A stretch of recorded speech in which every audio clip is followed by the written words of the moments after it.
मैं Ranvijay Singh, IIC BCTM president. आज हम यहाँ पर national energy conservation day celebrate करने के लिए एकत्रित हुए हैं। National energy conservation day celebrate करने का जो पर्पस है, आज की डेट में एनवायरमेंट अगर सेफ रहेगा तो हम भी सेफ रहेंगे और आगे आने वाला फ्यूचर भी सेफ रहेगा। जैसे अभी कुछ समय पहले हमने पॉल्यूशन कंट्रोल डे सेलिब्रेट किया था। पॉल्यूशन कहीं ना कहीं हमारी लाइफ को, हमारे एनवायरनमेंट को इफेक्ट कर रहा था। इसी तरीके से अगर हम एनर्जी को सेव नहीं करेंगे, नए एनर्जी के रिसोर्सेस को डेवलप नहीं करेंगे, तो डेफिनेटली हम आगे अपने इनपुट्स को, कॉस्ट को कम नहीं कर पाएंगे और अपने एनवायरनमेंट को सेव नहीं कर पाएंगे। तो इन्हीं चीजों को ध्यान में रखते हुए आज हम national energy conservation day celebrate कर रहे हैं। और आज आपके बीच में डॉक्टर राजकुमार सारस्वत जी, जो एनवायरनमेंट स्पेशलिस्ट हैं, उनको हमने आमंत्रित किया है। वो आपको इस विषय पर विशेष जानकारी देंगे। Doctor Rajkumar Saraswat sir, please come on the DISE.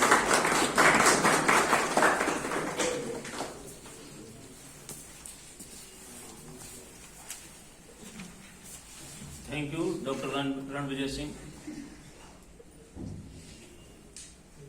Dear students and my colleagues,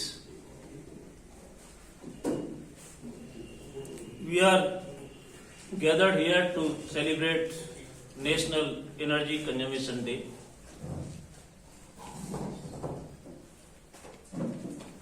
अब हम लोगों को ये सीखना ये है, समझना ये है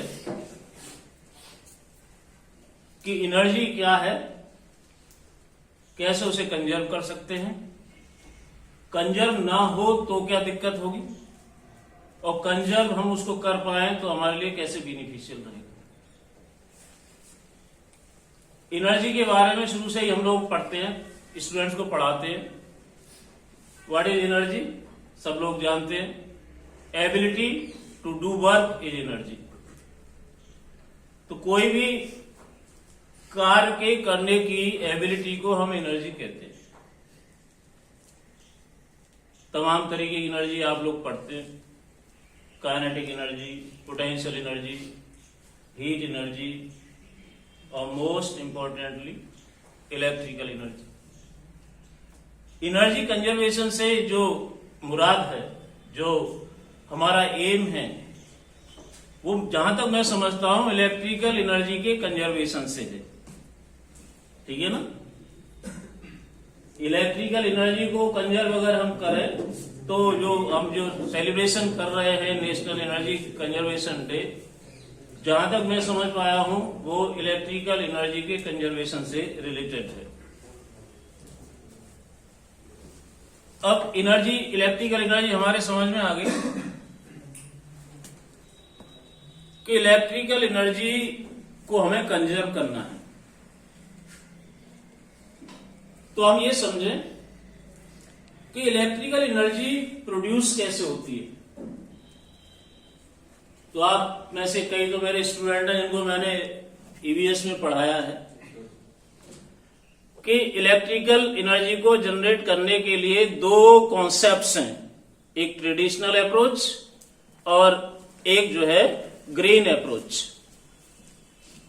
जो हमारी कन्वेंशनल अप्रोच है टू जनरेट इलेक्ट्रिसिटी, उसमें आप सब लोग जानते हैं कि एक थर्मल पावर एनर्जी होती है, जिसमें कि थर्मल पावर स्टेशन में फॉसिल फ्यूल को बर्न करने पर हीट जनरेट करते हैं। उस हीट से वाटर को बॉयल किया जाता है, स्टीम जनरेट किया जाता है, और स्टीम जनरेट करने के बाद में टरबाइन को रोटेट करने में उस स्टीम को यूज किया जाता है, और वो टरबाइन जनरेटर से फिटेड होती है, तो इलेक्ट्रिसिटी इस तरीके से जनरेट होती है।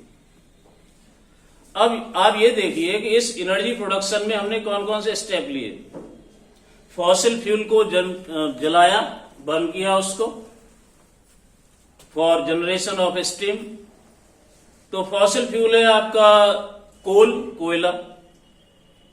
कोयला जब बर्न हुआ तो उसमें से बहुत सारी टॉक्सिक गैसेज रिलीज हुई, जैसे कार्बन डाइऑक्साइड तो कम से कम रिलीज होती है, नाइट्रोजन की ऑक्साइड, सल्फर के ऑक्साइड रिलीज हुए, वो क्या करते हैं कि हमारे एयर को पॉल्यूट करते हैं। तो एक तरफ तो हम एनर्जी को प्रोड्यूस कर रहे हैं, साथ ही साथ हम क्या कर रहे हैं, अपने एयर को पॉल्यूट कर रहे हैं। यानी कि हमारे पास में एक प्रॉब्लम खड़ी हो रही है एयर पॉल्यूशन की। अब समझना यह है कि हमें साफ हवा ज्यादा जरूरी है या इलेक्ट्रिसिटी ज्यादा जरूरी है? भैया जीने के लिए तो हवा की जरूरत है, लेकिन डेवलपमेंट के लिए इलेक्ट्रिसिटी की जरूरत है। यानी हमें क्लीन और फ्रेश एयर भी चाहिए और हमें इलेक्ट्रिसिटी भी चाहिए। तो अब उसको किस तरीके से मिनिमाइज किया जा सकता है? एक तो यह है कि इलेक्ट्रिसिटी के प्रोडक्शन में जो हम टेक्नोलॉजी इस्तेमाल कर रहे हैं उसमें कुछ इनोवेशन करें। ये जो लेक्चर आज आप अटेंड कर रहे हैं, हमारे आईआईसी के जो कॉलेज के जो कन्वीनर हैं डॉक्टर रणविजय सिंह, उन्होंने मेरे को बताया कि एनर्जी को यूज हम एफिकेसी के साथ करें। जैसे कि हमारे पास में, हम तो यहां पे जीता जाता उदाहरण दे रहे हैं, हमारे पास में सिर्फ 2-3 ट्यूब लाइट है, हमने एक को बंद कर रखा है, तो जितने से काम चल जाए उतनी पावर को हम यूज करें।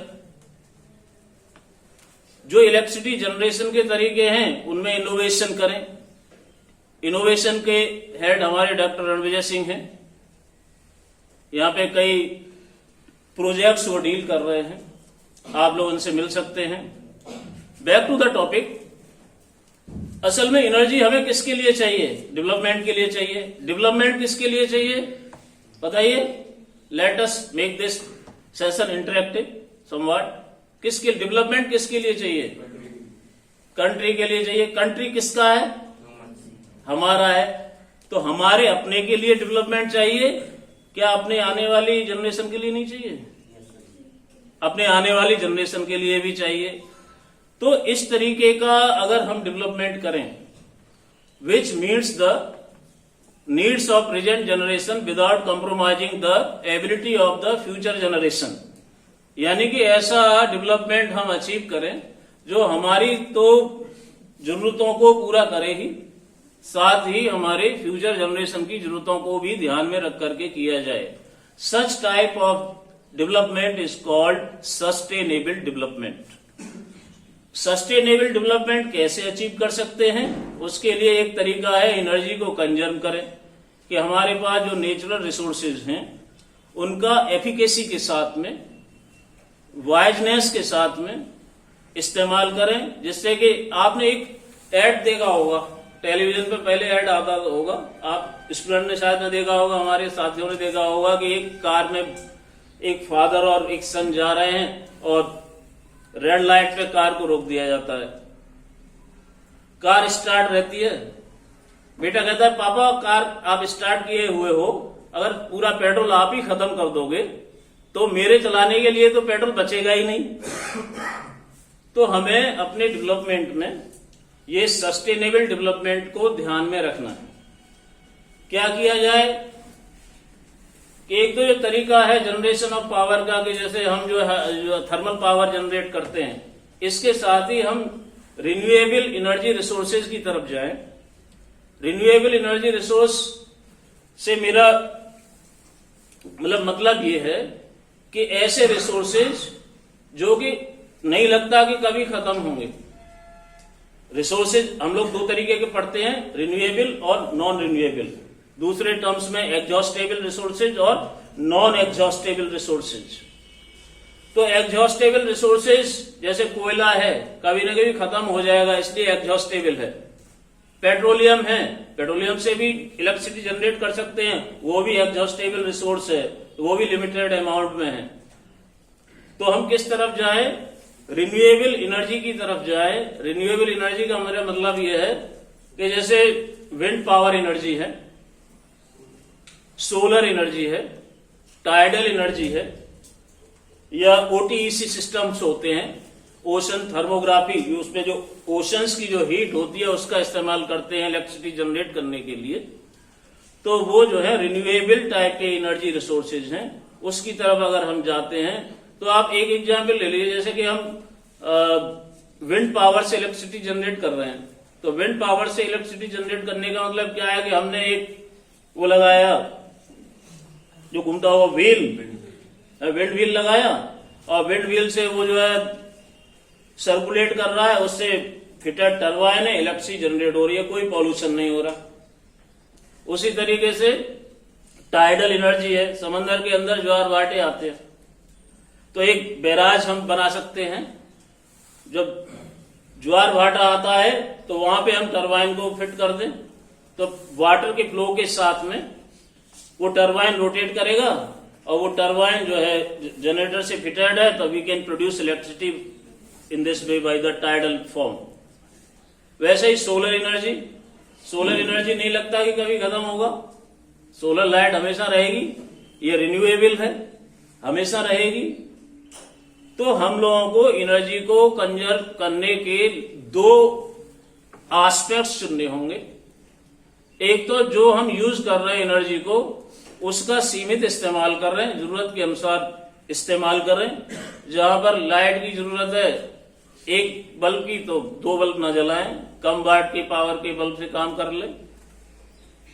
दूसरा, एसी वगैरह चलाना तो पड़ेगा, क्योंकि डेवलपमेंट करना है, पढ़ाई करनी है, सब काम करना है, तो उनको जो मेंटेनेंस है उन मशीन्स का, कूलिंग सिस्टम्स का, उनका मेंटेनेंस समय से हम कराते रहें, जैसे कि पावर कंजप्शन कम से कम हो। ब्यूरो ऑफ एनर्जी एफिशिएंसी नाम की एक संस्था है हमारे यहाँ पर, जो कि हमारे जो इलेक्ट्रिकल एप्लायंसेज है उनको रेटिंग देती है 3 स्टार, 4 स्टार, 5 स्टार। तो उन्होंने कुछ गाइडलाइंस दे रखी हैं, हम उन पे अमल करें, उनको पढ़ें और उसको सोसाइटी में स्प्रेड करें उस चीज को। वैसे ही आपके जो बड़े बड़े कारखाने हैं वहां पर भी मेंटेनेंस पे इंडस्ट्रियलिस्ट ध्यान दें, तो एनर्जी के कंजप्शन को कम किया जा सकता है। हमें अपनी बिजली को बचाना है। बिजली को किस लिए बचाना है? कि हमें अपने इन्वायरमेंट को दुरुस्त रखना है। मेरे ख्याल से मेरी तरफ से इतना ही है। Doctor Ranvijay Singh, thank you.